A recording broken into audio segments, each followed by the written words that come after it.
Hi guys, gusto ko lang mag-share kasi nakikita ko yung pagrarant ni Dennis Padilla sa social media about his being a father. Ako, I am also a son and a father ngayon. Yung experience ko kasi is morally and financially dapat yung papa nandyan sa bata.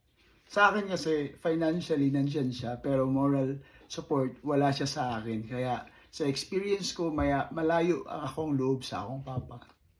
Kailangan kasi as a father, hindi lang sa pangalan, hindi lang dahil ikaw yung nagbigay buhay sa kanya or ikaw yung reason bakit nasa mundo yung isang bata na yan.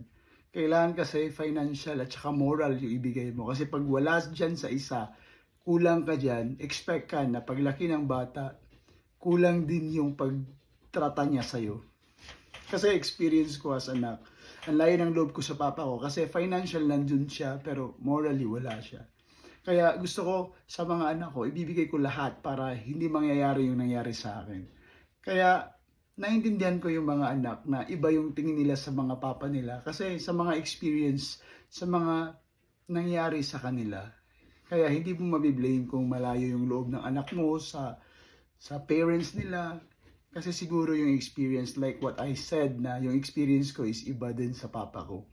Kaya kung gusto mong itrato ka ng papa nila, gawin mo yung dalawang pagbibigay o ibigay mo yung dalawa, financial at saka moral sa kanila.